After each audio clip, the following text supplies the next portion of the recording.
Hello friend, आज की इस नई वीडियो में आप सभी लोगों का स्वागत है। दोस्तों, आज की वीडियो में हम बात करने वाले हैं बीएससी फोर्थ सेमेस्टर के जूलॉजी के डीएसई के लास्ट वीडियो। ये हमारा चौथा यूनिट है और ये लास्ट लेक्चर है। दोस्तों, ये पूरा हमारा कंप्लीट हो जाएगा। आपको बहुत अच्छा नोट्स मिल रहा है। आप सभी लोग इनका नोट्स बनाते जाएं और इनको अच्छे से पढ़ाई करते जाएं। अभी तक मैंने और 6 लेक्चर दे दिया है। पहला यूनिट पर 2 लेक्चर, दूसरा यूनिट पर 1 लेक्चर और तीसरा यूनिट पर 2 लेक्चर। ठीक है, और ये जो चौथा हमारे पास जो यूनिट है, तो एक मैंने और वीडियो दे दिया है। आई होप आपने उनको देखा होगा। नहीं देखा है तो जाके देखना।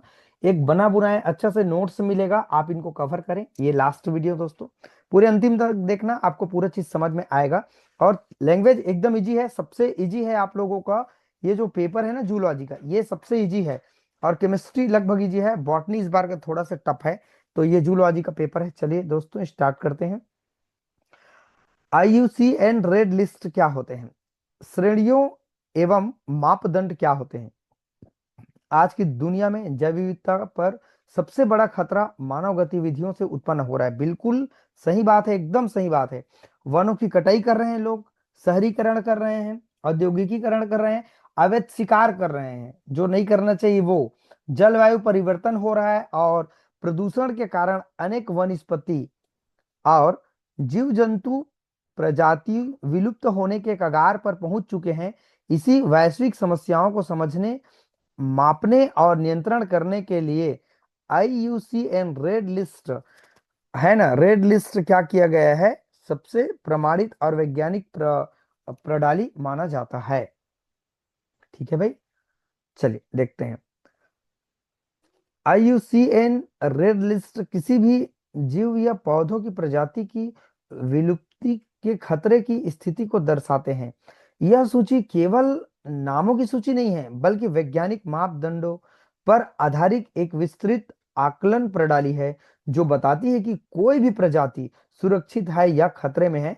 उसको एक डेटा तैयार करता है कि कौन से प्राणी खतरे में है, कि कौन सा उससे खतरे से बाहर है। ठीक है, उनको बताते हैं। इसका पूरा नाम आप देख पाएंगे, IUCN, international union for conservation of nature, की स्थापना वर्ष 1948 में की गई थी। यह विश्व का सबसे पुराना और सबसे बड़ा वैश्विक पर्यावरण संरक्षण संगठन है। दोस्तों, आप सब लोग इनका पूरा नाम जरूर रखें। ये 1 नंबर में आपको देखने के लिए पेपर में मिल ही सकता है। आप लोग ध्यान दीजिएगा। इनका मुख्य उद्देश्य प्राकृतिक संसाधनों का संरक्षण, जैव विविधता की रक्षा और सतत विकास को बढ़ावा देना होता है। देखो, ये जो हमारे पास आईयूसीएन द्वारा प्रकाशित रेड लिस्ट विश्व स्तर पर प्रजातियों के संरक्षण की स्थिति को दर्शाने वाला सबसे विश्वसनीय दस्तावेज माना जाता है। सरकारें, वैज्ञानिक, पर्यावरणविद और नीति निर्माता इसकी रेड लिस्ट के आधार पर संरक्षण नीति बनाए जाते हैं। इसके रेड लिस्ट में क्या है? आईयूसीएन रेड लिस्ट क्या चीज होते हैं, तो एक बार और समझते हैं। आईयूसीएन रेड लिस्ट एक वैज्ञानिक प्रणाली है जिसके अंतर्गत किसी प्रजाति को उनकी आबादी, वितरण क्षेत्र, गिरावट की दर, प्रजनन क्षमता और भविष्य में जीवित रहने की संभावना के आधार पर विभिन्न श्रेणी में वर्गीकृत किए गए हैं। ये टॉपिक पेपर में आ सकते हैं, ध्यान रखिएगा। आईएमपी, इनका उद्देश्य क्या है? विलुप्त होती प्रजातियों की पहचान करना और संरक्षण की प्राथमिकता तय करना, जैव विविधता के क्षरण के प्रति जागरूकता बढ़ाना, संरक्षण योजनाओं के लिए वैज्ञानिक आधार प्रदान करना होता है। इनके आईयूसीएन रेड लिस्ट की श्रेणियां क्या है, देखते हैं। देखो, पहला है विलुप्त, अर्थात एक्स सिटू इन सिटू, आपने देखा होगा। तो ये देखते हैं, इन श्रेणी में वे प्रजाति रखी जाती है जिनका पृथ्वी से पूर्णतः अस्तित्व समाप्त हो चुका है। जब किसी प्रजाति का कोई भी प्रजाति सदस्य विश्व में कहीं भी नहीं बसता, तब इसे विलुप्त घोषित कर दिया जाता है। अर्थात जैसे डायनासोर, जानते हैं, लगभग पूरी तरह से समाप्त हो चुके हैं पर्यावरण से, है ना, तो उसे विलुप्त श्रेणी में रखेंगे।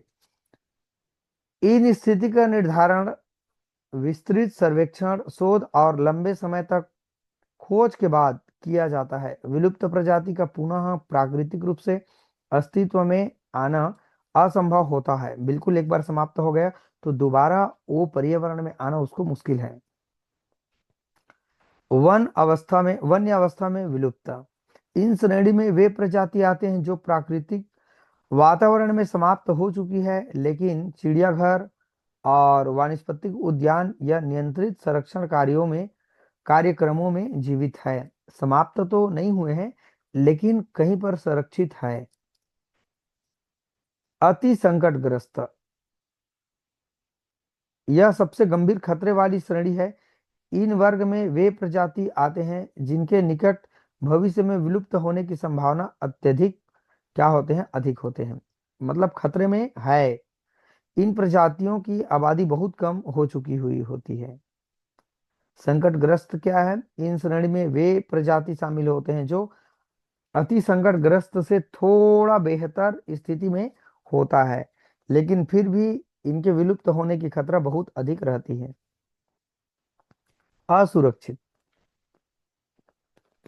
इस श्रेणी की प्रजाति अति गंभीर संकट में नहीं होती लेकिन यदि वर्तमान कंडीशन में बनी रहती है भविष्य में ये संकटग्रस्त या अति संकटग्रस्त हो सकते हैं। यह श्रेणी चेतावनी का संकेत देती है कि यदि संरक्षण प्रयास समय रहते नहीं किया गया तो स्थिति क्या हो जाएगी, बिगड़ जाएगी। कैसा लग रहा है बताओ जरूर आप सब लोग। ये पेपर कठिन तो नहीं लग रहा है? आप सब लोग बच्चों वीडियो को रोक के पढ़ना यार, एक एक चीजों को मैं एक एक लाइन टू लाइन पढ़ते जाऊंगा तो मेरे लिए आपके लिए खतरा हो जाएगा। तो आप सब लोग इनको देखते जाएं, वीडियो को रोकते जाएं, आप पढ़ते जाएं, बहुत अच्छा कंटेंट मिलेगा। तो ये पहला टॉपिक हमारा कंप्लीट हो जाता है। पेपर में ये भी आता है इन सिटू और ex situ conservation of the biodiversity क्या होते हैं, जैव विविधता का संरक्षण कैसे करेंगे, दो तरह से, इन सिटू और एक्स सिटू। एक्स सिटू क्या है और इन सिटू क्या है, भूमिका पहले देखते हैं, इंट्रोडक्शन इनका। पृथ्वी पर जीवन की निरंतरता का मूल आधार जैव विविधता है। जैव विविधता से आशय पृथ्वी पर पाए जाने वाले समस्त जीव जंतु, वनस्पति, सूक्ष्म जीव तथा उनके इकोसिस्टम की विविधताओं से है। ठीक है, मानव जीवन का प्रत्येक पहलू, भोजन, वस्त्र, औषधि, आवास, ऊर्जा, पर्यावरण संतुलन, प्रत्यक्ष या अप्रत्यक्ष रूप से जैव विविधता पर क्या होते हैं बच्चों, निर्भर होते हैं। वर्तमान युग में तीव्र जनसंख्या वृद्धि, औद्योगिकीकरण, शहरीकरण, वनों की अंधाधुंध कटाई और प्रदूषण, जलवायु परिवर्तन और प्राकृतिक संसाधनों के अत्यधिक दोहन के लिए जैव विविधता का तीव्र क्षरण हो रहा है। अनेक प्रजाति विलुप्त हो चुकी है और अनेक विलुप्त के कगार पर है। सारे बच्चे यार ध्यान से इनको पढ़ें। जैव विविधता का अर्थ क्या है, सबको पता है। जैव विविधता का अर्थ है जीवों में पाए जाने वाली विविधता। इन्हें तीन स्तर में समझ सकते हैं। पहला अनुवांशिक, सबने देखा है तीनों चीजों को, प्रजाति, विविधता और इकोसिस्टम, डायग्राम भी आपको मिला है। जैव विविधता का संरक्षण का अर्थ क्या है भाई, उनको संरक्षित करना, वो समाप्त ना हो जाए, वो कंटिन्यू ए पर्यावरण में रहे, उसको हम क्या करेंगे, संरक्षित करेंगे। जैव विविधता का संरक्षण का महत्व, जैव विविधता इकोसिस्टम संतुलन बनाए रखने में महत्वपूर्ण भूमिका निभाते हैं। ठीक है बच्चों, जैव विविधता संरक्षण की प्रमुख विधियां क्या है, तो दो तरह से हम समझेंगे इसको, स्थल पर संरक्षण और स्थल से बाहर संरक्षण। अर्थात स्थल पर कह रहे हैं जिस जगह पर कोई प्राणी है वहीं पर उनका संरक्षण किया जाता है, वहीं पर उनको सुरक्षित रखा जाता है। और अगर खतरा बढ़ जाता है उनके लिए, उनके अनुकूल अगर भोजन नहीं है, उनके अनुसार नहीं है, तो हम क्या करते हैं, उस जगह से हम दूसरे जगह लेके जाएंगे और वहां पर उनको सुरक्षित करेंगे। देखिए, इन सिटू जिस जगह पर वो है वहीं पर सुरक्षित कर रहे हैं, और एक्स सिटू में क्या होगा, जिस जगह पर वो है वहां से उनको ले जाके कोई दूसरे जगह पर उनको सुरक्षित रखा जाता है, उनके सारा व्यवस्था किया जाता है। ये चीजें आप पढ़ सकते हैं। स्थल पर संरक्षण। स्थल पर संरक्षण का अर्थ जीवों और वनस्पति को उनको प्राकृतिक आवास में ही संरक्षित करना होता है। इन पद्धति में प्रजाति उनकी पर्यावरण में रहती है जहां वे प्राकृतिक रूप से विकसित हुई हैं। इन्हें जैव विविधता संरक्षण की सबसे प्रभावी और प्राकृतिक विधि माना जाता है। स्थल पर संरक्षण के प्रमुख रूप क्या है, देख सकते हैं यहाँ पर। लाभ क्या है, सीमाएं क्या है, ये भी सभी लोग पढ़ें। अगला है हमारे पास स्थल में संरक्षण, स्थल से बाहर संरक्षण। इसका अर्थ क्या है कि स्थल से बाहर संरक्षण का अर्थ है जीवों और वनस्पति को उनके प्राकृतिक आवास से बाहर सुरक्षित स्थानों पर संरक्षित करना होता है। इन पद्धति का उपयोग विशेष रूप से उन प्रजाति के लिए किया जाता है जो अपने प्राकृतिक आवास में जीवित नहीं रह पाते हैं, उनको कोई और दूसरे जगह लेकर के उनको रक्षा की जाती है। प्रमुख इनका रूप क्या है, हेडिंग हेडिंग देखें। स्टूडेंट सब लोग बताओ, इतना मेहनत कर रहा हूं, क्या आप लोगों के लिए कम है क्या? ये बहुत कम नहीं है, लेकिन मेहनत तो कर रहा हूं, इसीलिए भाई आप सब लोग सब्सक्राइब जरूर कर लेंगे चैनल को। स्थल से बाहर संरक्षण की सीमाएं क्या है? देखो, इन पद्धति में प्रजाति प्राकृतिक वातावरण से दूर रहते हैं जिससे उनके प्राकृतिक व्यवहार प्रभावित हो सकते हैं। यह विधि महंगी हो सकती है और बड़े पैमाने पर सभी प्रजातियों के लिए संभव नहीं है। तुलना कर सकते हैं दोनों में अंतर। जैव विविधता संरक्षण में स्थानीय समुदाय की भूमिका। कानून व्यवस्था क्या है, इसके लिए नीति क्या है? शिक्षा और जन जागरूकता भविष्य की दिशा है। अगला है हमारे पास मेजर इंटरनेशनल एंड नेशनल जो टीसीस होते हैं, है ना, वो देखते हैं। प्राणी विज्ञान जूलॉजी में जैव विविधता संरक्षण, वन जीव सुरक्षा, संकटग्रस्त प्रजाति की रक्षा एवं इकोसिस्टम संतुलन का अध्ययन अत्यंत महत्वपूर्ण है। बढ़ते मानवीय हस्तक्षेप, आवास विनाश, अवैध शिक्षा अवैध शिकार,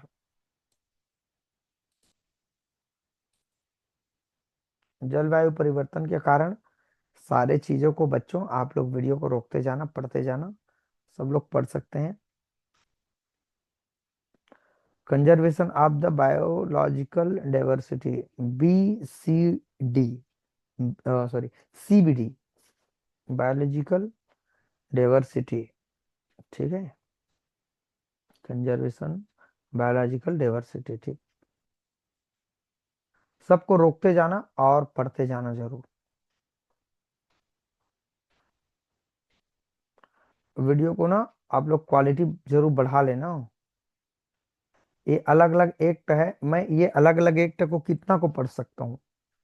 मैं भी थकूंगा, आप भी भयंकर थक जाएंगे।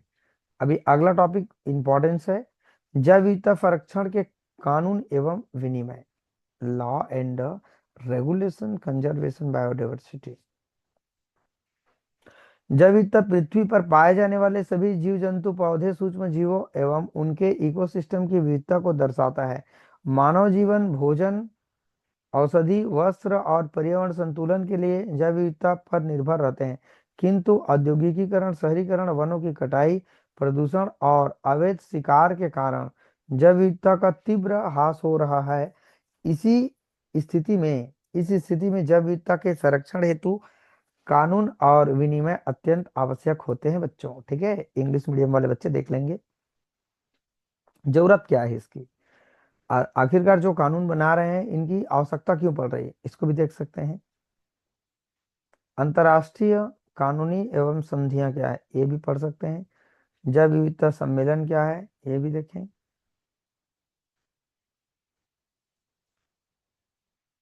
भारत में राष्ट्रीय कानून,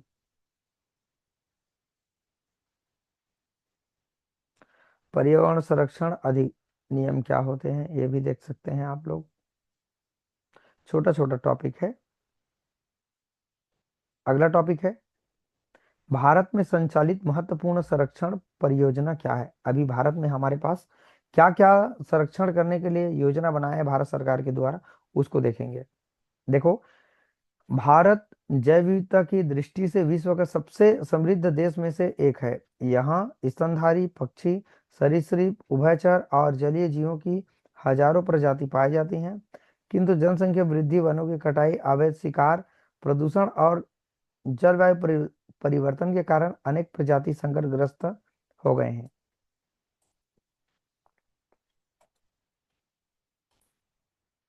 इस प्रजातियों को विलुप्त होने के बचाने के लिए भारत सरकार ने समय समय पर कई महत्वपूर्ण संरक्षण परियोजना प्रारंभ की। ये परियोजना विशेष प्रजाति, उनके आवास, इकोसिस्टम की रक्षा पर केंद्रित है। प्रोजेक्ट टाइगर अर्थात बाघ संरक्षण परियोजना, ये कब बनाया गया? 1973 में प्रारंभ की गई। उद्देश्य क्या है, पढ़ सकते हैं। इसका विशेषता क्या है, ये भी पढ़ सकते हैं। महत्व भी पढ़ सकते हैं। बिल्कुल। मगरमच्छ संरक्षण परियोजना, ठीक है, कब बनाया गया? पढ़ लोगे ना सब लोग? इतना अच्छा दिख रहा है आप लोगों को, क्वालिटी नहीं पढ़ेंगे कैसे काम बनेगा, बताइए आप लोग।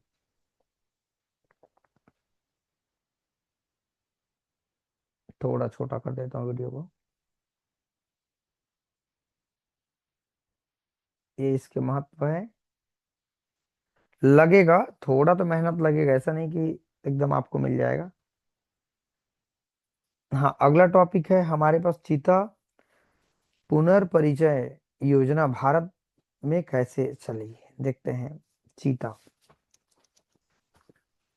विश्व का सबसे तेज दौड़ने वाला स्थलीय स्तनधारी है। भारत में कभी एशियाई चीता व्यापक रूप में पाया जाता था, लेकिन अत्यधिक शिकार, आवास विनाश और मानव हस्तक्षेप के कारण 1952 में भारत में चीतों को आधिकारिक रूप से विलुप्त घोषित कर दिया गया। वो, ठीक है। लगभग 70 वर्षों बाद भारत सरकार ने चीतों को फिर से भारतीय इकोसिस्टम में स्थापित करने के लिए चीता जो पुनर्परिचय योजना भारत सरकार के द्वारा शुरू किया गया। चीता पुनर्परिचय क्या है? बिल्कुल एकदम लैंग्वेज इजी है, कर लीजिएगा। चलिए, मैं बढ़ते जा रहा हूं, आप सब भी बढ़ते जाएं।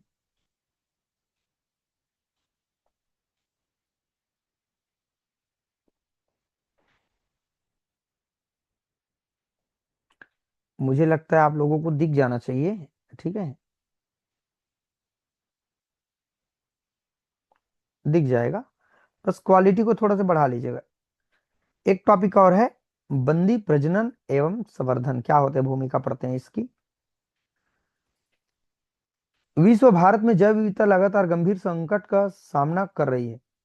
वनों की कटाई, आवास का विनाश, अवैध शिकार, प्रदूषण और जलवायु परिवर्तन के कारण अनेक पशु और पादप प्रजाति विलुप्त होने की कगार पर पहुंच चुकी है। बिल्कुल, ऐसी स्थिति में केवल प्राकृतिक आवास में संरक्षण पर्याप्त नहीं होता, इसलिए बंदी प्रजनन एवं संवर्धन को महत्वपूर्ण एक्स सीटू कंजर्वेशन स्ट्रेटजीज के रूप में अपनाया गया है। बंदी प्रजनन और संवर्धन का उद्देश्य संकटग्रस्त प्रजाति को कंट्रोल करना होता है। बंदी प्रजनन का अर्थ क्या है? बंदी प्रजनन का तात्पर्य संकटग्रस्त अर्थ अथवा दुर्लभ पशु प्रजातियों का प्रजनन उनके प्राकृतिक आवास से बाहर नियंत्रित इकोसिस्टम परिस्थितियों में कराना है। यह कार्य चिड़ियाघरों, वन्यजीव प्रजनन केंद्रों, संरक्षण पार्कों और अनुसंधान संस्थानों में किया जाता है। बिल्कुल पढ़ सकते हैं बच्चों।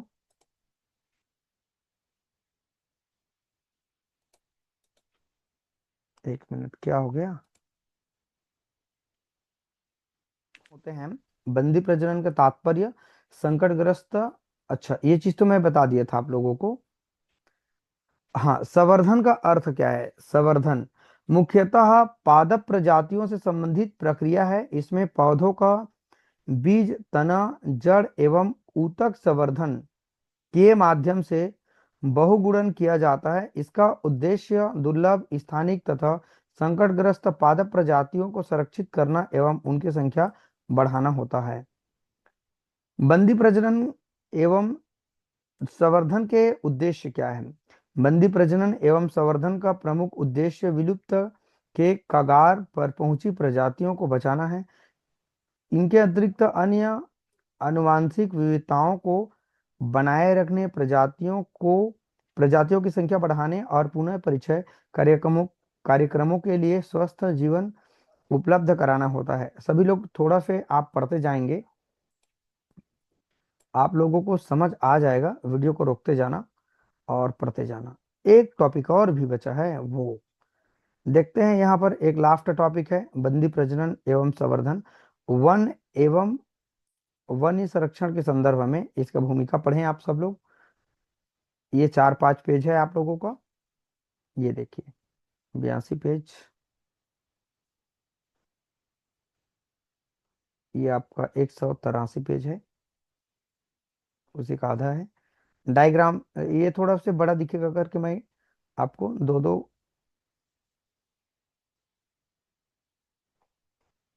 दो दो बार बता रहा हूँ एक पेज को।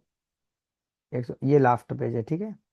चैनल को आप सब लोग दोस्तों, chemistry winner Hemke sir, search now other subject, आप सब लोग और सर्च कर सकते हैं। बाकी हमारे पास जो भी और विषय है उसके लिए, चलो स्क्रीनशॉट लेने के लिए मैं एक बार और आपको मौका देता हूँ। कितना से स्टार्ट किए थे हम लोग, कहाँ से स्टार्ट किए थे?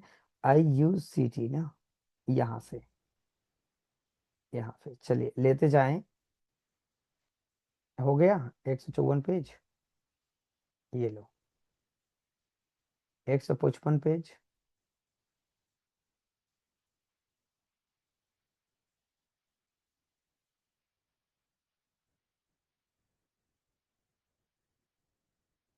156 पेज, 157 पेज, 158 पेज,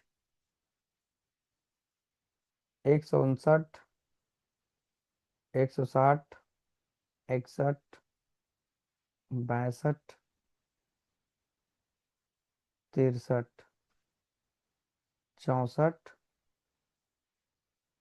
65, 66, 67, 68, 69, 70, 71, 72, 73,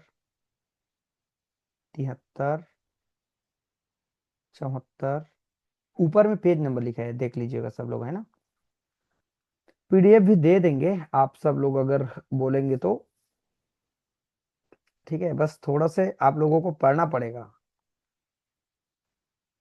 चैनल को नहीं पढ़ेंगे तो समझ में नहीं आएगा ना आप लोगों को, पढ़ना भी जरूरी है।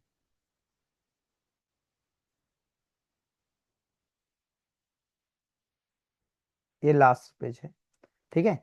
तो ठीक है दोस्तों, चैनल को आप लोग फॉलो करें और इस तरह की चीजों को देखते रहें, समझते रहें। चलिए बच्चों, वीडियो अच्छा लगे तो लाइक कमेंट जरूर कर देना, ठीक है। चलिए, वीडियो को आज करने के लिए थैंक यू सो मच, और इस तरह के वीडियो को आप सब लोग देखें जरूर, समझे जरूर, ठीक है। ये हमारा पूरा कंप्लीट हो जाता है, ठीक है दोस्तों। कैसा लगा नोट्स हमारा, कमेंट करके बताना। चलिए ठीक है, थैंक यू।